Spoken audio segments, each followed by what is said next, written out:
สบายดีเด้อจ้าพี่น้องจ้าทักทายสบายดียามเศร้ามื้อนี้ก็เป็นวันศีลวันพระพี่น้องมื้อนี้เป็นวันพระใหญ่สองแม่ลูกเฮาเจ๊ลงใส่บาตรพี่น้องวันศีลวันพระจ้าตะเวนบรรยากาศยามอยู่บ้านเฮาไปย่างระหว่างทาง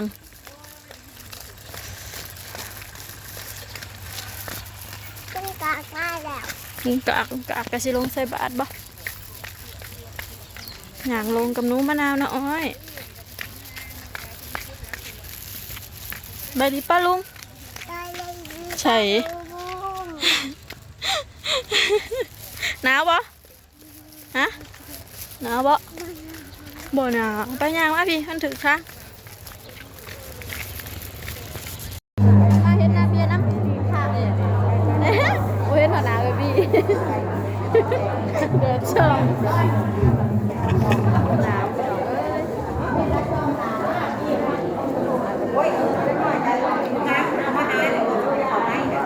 กราบลงเลยไหม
เป็นวัน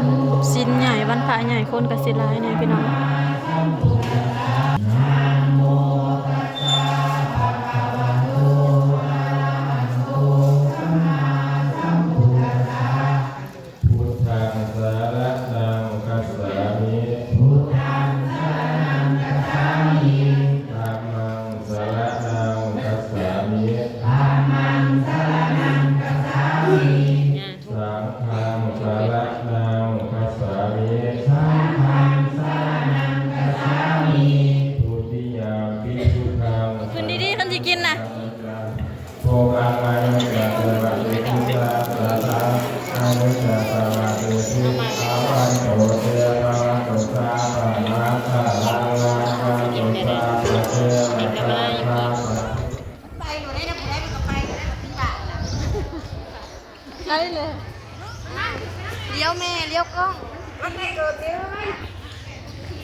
รถจุกมา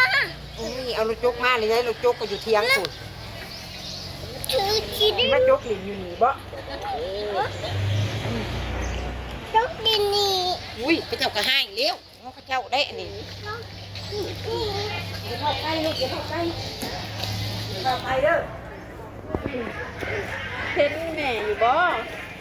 ตาทองเห็นอยู่บ่ลูก เห็น เห็นอันเล็ก เป็นเด็กแต่เล็กน้อยของมือนี่เล็กน้อยของมือนี่บ่แม่นละสิ มาชมวิวพี่น้องตอนนี้ก็ใส่บาตรแล้ว เจ้าสวัสดีมื้อนี้มารีวิวเนาะอัปเดตเนาะนาง เป็นตะกอง นี่ ดาวพระศุกร์เพิ่นลงมา เดี๋ยวมันใส่ ยืน บาตร แคมเพิ่นลงมาใส่บาตรเนาะหลังจากใส่บาตรเสร็จสิ้นแล้ว เพิ่นก็เลยมาชมวิวบรรยากาศสดๆเนาะยามมื้อเช้าตะปังของบ้านคันตะจานเมืองไซบุทองแข้งสวรรณเขตเนาะ คอยแน่มันกินใช่เดี๋ยวนี้ ก็ถือว่า งั้นมึงเอามาหน่อย ได้บรรยากาศสดชื่นเนาะยามมื้อเช้าแม่น ใส่มะนาวเอาเลย มาเลยสามมะนาวขโมยนมแล้วเนาะทางมาใหญ่หน้าเนาะ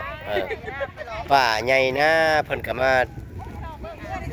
ชมวิวบรรยากาศยามมื้อเช้าเนาะอย่างสวยสดงดงามเนาะอะ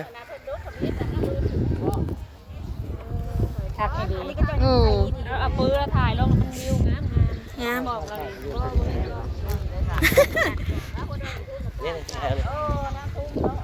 ถ่ายเอาเอื่อยเฮานี่นะ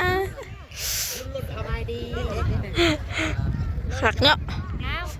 อันนี้เป็นทางลง เป็นคาสิโนอยู่ดอนผล เจ้าทากันเจือนเราก็อยู่ทาวัดทาพระเลยพี่น้องเลยเหมาะขนาดเลยใส่บ้านแล้วใครก็ลงมาชมวิวเซลๆขักแหงไปห้องเฮียนลูกโดยเอาบ่มือบ่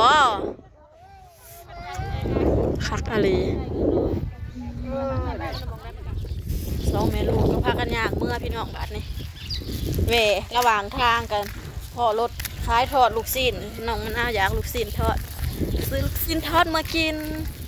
อยากเมื่อทางนี้มื้อนี้ พอรถลูกชิ้นก็เลยมาทางแยกอีกทางหนึ่งพี่น้องใช่แล้วลูกสาวอยู่ที่ใดกันใช่เอ๊ะอยู่ไสเนาะยีราทุย่าบ่ ถือหน้าข้าวบัดที่ซื้อ นี่ว่าไปเลย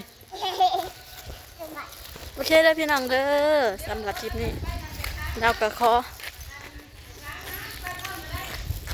ฮะลูกค้าทำสำหรับคลิปนี้เราก็ขอจบคลิปไปเพียงเท่านี้กันเด้อพี่น้องเด้อสำหรับเขาเอา สำหรับใครที่ข่าวมาเบิ่งคลิปนี้เนาะก็ขอให้ในบุญน้ำกันพี่น้องอยู่ดีมีแห้งสุขภาพเข้มแข็งไหลสิฮอดปีใหม่แล้วเฮงๆรวยๆปังๆจ้ะพี่น้องจ้ะฝากเขาเบิ่งเขาชมคลิปเนี่ยเด้อพอกันคลิปหน้าบ๊ายบายเฮ็ดหยังเนาะ